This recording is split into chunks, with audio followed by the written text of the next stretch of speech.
되는 거고요. 예, 다시 한번 강조하지만 중개보조원은 본인들이 연락받을 전화번호를 거기다 적으면 안 되고요. 회사 등록된 구청에 등록된 회사 대표번호 또는 같이 코옥을 하는 에이전트, 그러니까 소속공인중개사의 전화번호만 적을 수 있습니다. 자, 그 다음에 이제 가끔 제가 질문을 받는 게 중개업소 내부의 간판도 마찬가지 해당이 되느냐라고 하는데, 자, 유권 해석에 따르면 공인중개사법에 적용이 배제된다 이렇게 얘기를 들었습니다. 네, 이런 거는 뭐냐면 그 저희 같은 우리 리맥스 가맹사들은 이제 층 안에 많이 들어와 있죠. 그럴 때 위도 안내문이라던가 아니면 뭐 명판이라고 하죠. 예, 명판이나 이런 쪽에는 중개업소 공인중개사법에 딱 맞을 필요는 없다. 그냥 단순하게 무슨 무슨 리맥스 무슨 무슨 뭐 가맹사 이렇게 써도 상관이 없다. 그런 얘기입니다. 자, 연락처 표시 방법 이게 굉장히 중요하기 때문에 계속 나오는 문구인데요. 예, 다시 한번 말씀드리겠지만 등록관청에 신고된 전화번호, 이 신고된 전화번호는 신고의 주체가 누구냐? 공인중개사 회사가 되는 거예요. 예, 중개법인 또는 중개사무소. 그 다음에 소속 공인중개사는 변기 표기를 할 수 있다. 여기서 중개보조원은 본인의 연락받을 수 있는 전화번호를 표시해서는 안 된다. 예, 그런 이야기입니다.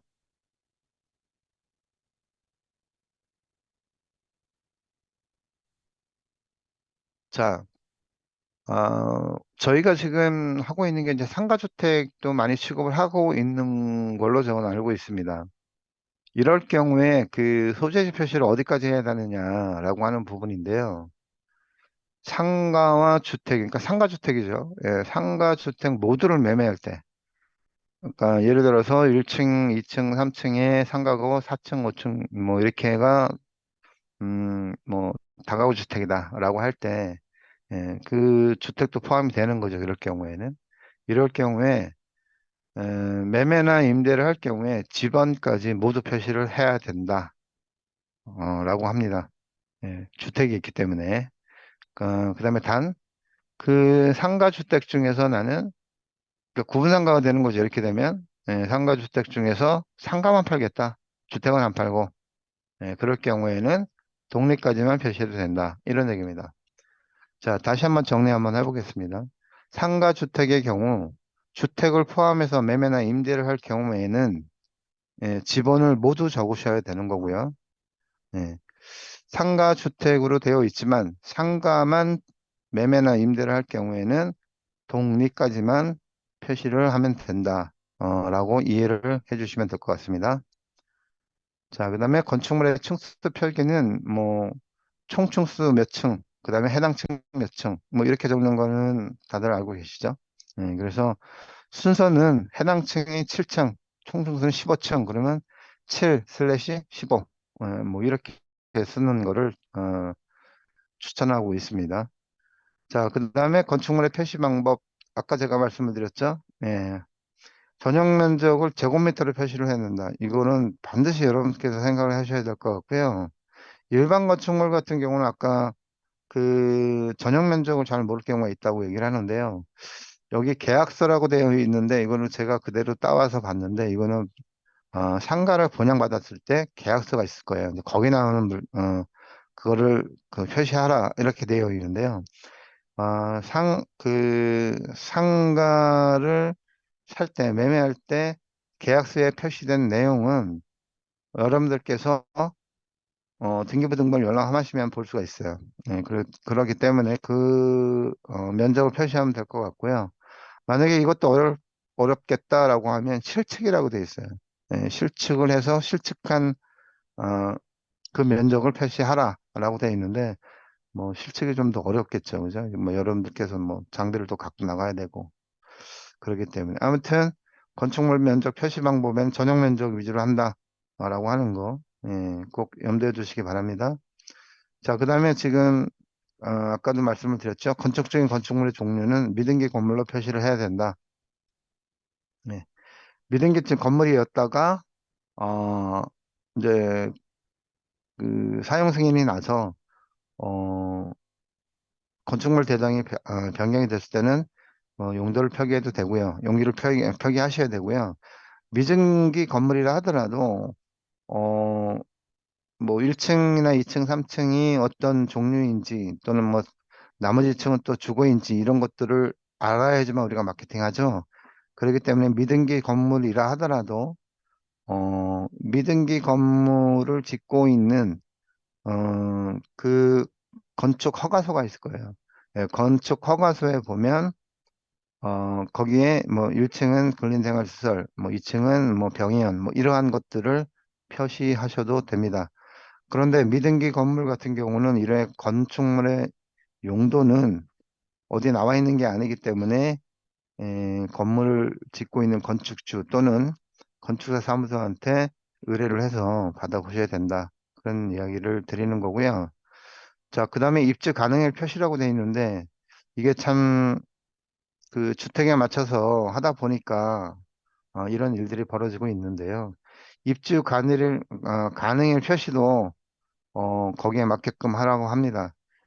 그렇기 때문에 지금 우리가 임대나 매매 뭐 이런 거 할 경우에는 두 가지가 어떤 게 있을 수 있어요. 두 가지의 그런 어떤 음, 이해가 있을 텐데 첫 번째 지금 현재 공실인 상태에서는 지금 현재 공실이기 때문에 바로 입주 가능하죠. 예, 그럴 경우에는 즉시 입주 이렇게 써도 상관은 없습니다. 예. 자, 그런데 지금 현재 세입자가 있는 상태에서 그 세입자가 나가면 들어가는 그런 경우가 있겠죠. 그럴 경우에는 여러분들께서는 입주 가능일을 세입자가 기간이 도래한 날, 그 도래한 날 이후가 되겠죠. 그래서 만약에 세입자가 기간이 도래하는 날이 12월 10, 뭐 7일이다. 그러면 17일 이렇게 쓰게 되면 또 이게 잘못돼요. 17일 날 안 되면 어떡하냐 이렇게 되기 때문에 17일인데 18일 날 나올 수도 있고 20일도 나갈 수 있겠죠. 이럴 경우에 여기서 말하는 게 현재 임차인이 15일 날 기간이 만료가 되면 우리는 12월 중순 이렇게 표시를 하라는 얘기예요. 20일 넘어가면 뭐 하순, 10일 이내면 뭐 초순 이렇게 해서 특정을 해달라고 얘기를 하고 있습니다. 그러니까 여기서 협의의 결정이 안 된다는 거야. 예. 협의 후 결정이라고 협의 뭐 이러한 내용을 쓰시면 안 된다라는 거를 제가 말씀을 드리고 있는 거고요. 자, 그 다음에 또 하나가 좀 문제가 됩니다. 상가 건물 방 욕실 수를 적어라 라고 되어 있습니다. 근데 상가에는 뭐 성가에는 어, 뭐 방이 있을 수가 없죠. 예, 뭐 물론 뭐 특이한 경우에 방이 있을 수 있는데 혹시나 모르기 때문에 방이 있으면 그 방의 개수를 적어야 된다는 그런 얘기고요. 그 다음에 이제 상가기 때문에 뭐 욕실은 더 없겠죠. 예, 그래서 그 국토부가 지금 얘기하고 있는 거는 상가 건물에는 욕실이나 방이 없는 거 자기는 알고 있다. 그렇기 때문에 욕실이나 방이 없을 때는 화장실 수를 적어라. 이렇게 되어 있어요. 예. 자, 그렇기 때문에 어떻게 해야 되냐. 만약에 2층의 일부를 내가 임대를 놓을 경우에 2층에 공용 화장실이 있죠. 공용 화장실이 남자 하나, 여자 하나. 이거 표시를 하라는 얘기입니다. 3층에 있다. 그러면 3층에 있는 걸로 하시고. 그 다음에 근데 이 건물 전체를 매각한다. 그러면 이 건물 전체에 화장실이 몇 개인가를 는 것을 표시를 하라는 그런 얘기입니다. 네. 좀 불합리하기도 합니다. 불합리하기도 하지만 그래도 지금 현재 저희가 이 표시 광고를 하면서 좀 고통을 많이 받고 있는 분들도 계시고 또 업무에 차질이 많이 있습니다. 그래서 지금 말씀드리는 거는 반드시 따라 주셨으면 여러분들께서 업무 보시는데 편하겠다라고 말씀을 드리는 겁니다. 자, 그러면 중개보조원이 문제가 되겠죠. 그러면 중개보조원이 할 수 있는 일은 무엇이냐, 라고 하는 걸 적어 봤습니다. 물건 작업하는 건 상관없습니다. 전화를 해서, 전화를 하든지 DM을 발송하든지, 예, 물건 작업, 그러니까 현장에 나서 파밍을 한다든지, 예. 그리고 또 하나는 전속 제한을 한다든지, 이런 거 다 상관이 없어요. 예, 그거 하셔도 된다는 얘기예요. 레포트를 작성한다든지, 자료를 만든다든지, 예, 보고서를 만든다든지, 이러한 내용들은 중개보조원도 예, 하셔도 되는 일이고요. 현장 안내가 가능합니다. 근데 현장 안내를 하는데 어, 현, 좀 불합리하죠. 현장 안내를 하면서 그 물건에 대해 설명은 하지 말아라. 뭐 이렇게 되어 있습니다. 자, 그리고 바로 전에 제가 말씀드렸죠. 전속 제한, PT를 하거나 컨설팅을 하거나 이런 것들은 전부 다 중개보조원이 업무가 가능한 일이다. 라고 하는 겁니다. 또 하나는 건물 관리를 할 때 공인중개사가 필요 없습니다. 예, 중개본이 할 수 있고요. 자산관리도 마찬가지입니다. 예. 자, 그 다음에 SNS 블로그는 중개보조원이 할 수 있어요. 하지만 거기에 표시 광고는 못한다. 예. 표시 광고를 할 수도 있지만 자기 본인의 이름을 적어서 그거를 연락을 받을 수 있게끔 하는 행위는 해서는 안 된다. 그런 이야기입니다.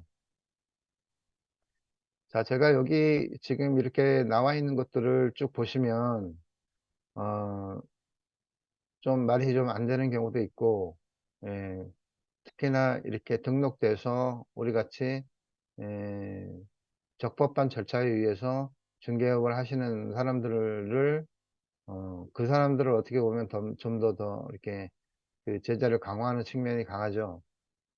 사실 저희와 비슷한 업무를 하고 있는 모 업체들은 어, 중개업소 등록조차 하지도 않은 상태에서 이러한 일들을 하고 있는데, 예, 그거는 굉장히 불합리한 일이라고 생각이 듭니다. 여기 건물이 PN이나 AM을 제가 써놓은 이유는 중개보조원께서는 중개 업무를 하는 게 아니라 나는 PM 업무를 한다. 나는 자산관리 업무를 한다. 이 업무를 하면서 발생되는 그런 어떤 임대의 광고를 어, 건물주에 의해서 내가 했다. 뭐 이런 식으로 빠져나갈 수 있는 부분이 있기 때문에 제가 적어 놓은 거고요. 보다 더 확실한 것은 중개보조원 되시는 분들께서는 어떠한 프로젝트가 생기면 어, 소속공인중개사 또는 중개대표님하고 협업을 통해서 이러한 불이익 또는 예, 행정처분 등에 예, 받지 않기를 바랍니다. 자, 오늘 렉스트레이는 우리 지금 하고 있는 업무에 대해서 굉장히 많은 문제가 발생하고 있기 때문에 다시 한번 환기시키는 그런 차원에서 제가 말씀을 드렸고요. 날씨가 점점 차가워집니다. 감기 조심하시고요. 네, 여러분들 오늘 제가 맥스트레이는 여기까지 진행하도록 하겠습니다. 네, 고맙습니다. 질문 있습니다. 네네네. 네, 질문 하나 하고 코멘트 하나인데요. 네, 그, 예, 저희도 하면서 이제 뭐 약간 그 과태료 문제 관련된 게 있었는데, 그 주차 대수 중에서 건축물의 주차 대수를 얘기할 때, 그 저희가 하다 보면은 그 법정 주차 대수보다 또 많은 경우도 있고, 실제 주차 대수를 쓰는 경우도 있는데, 그때 이제 코멘트가 이제 법정 주차 대수를 써라. 예, 네네. 그래서 그 과태료를 100만 원을 맞은 바가 있었거든요. 아, 네. 그래서 혹시 이 얘기를 듣는 분 중에 총 주차 대수를 쓸 때 실질적인 주차 대수가 아니라 법정 주차 대수를 먼저 써놓고선 나머지를 부연 설명하는 걸로 이렇게 네, 가셔야지 문제가 맞습니다. 없을 것 같아요. 네, 맞습니다. 네, 네, 네, 또 하나 질문 하나 좀 드리겠습니다. 이번에 네, 개정된 네, 그, 그 법률과 관련돼서 지난 10월 19일 날부터 시행된 거에 따르면은 우리가 이제 주택 임대차 같은 경우에 그런 네, 세금 관계라든지 뭐 안의 네, 내용을 이제 볼 수 있게 돼 있는데 우리가 많이 하고 있는 뭐 오피스 임대차나 상가 임대차의 경우에도 법령에는 돼 있진 않은데 이렇게 누가 유권 해석을 해가지고선 배포하는 자료에는 상가 쪽도 설명을 그런 게 가능하다는 열람이 가능하다는 거를 설명을 해줘야 된다 이런 얘기가 있는데 혹시 그 부분에 대해서는 그 부분은 혹시 제가 네, 저기 부동산원하고 얘기할 때는 예, 네. 그분들은 정확하게 짚었어요. 주택이라고요. 아, 주택만, 그러면은 네, 네. 배포되는 자료에 주택이라고 얘기를 예, 짚었기 저희가 때문에 예. 하고는 뭐 상가나 오피스 임대차는 예, 네네네. 그거에 대한 뭐 설명은 따로 네. 할 필요의 의무는 중요하지 없는 않는다고 거네요. 얘기하더라고요. 네, 네, 감사합니다. 네, 알겠습니다. 자, 수고하셨습니다. 예.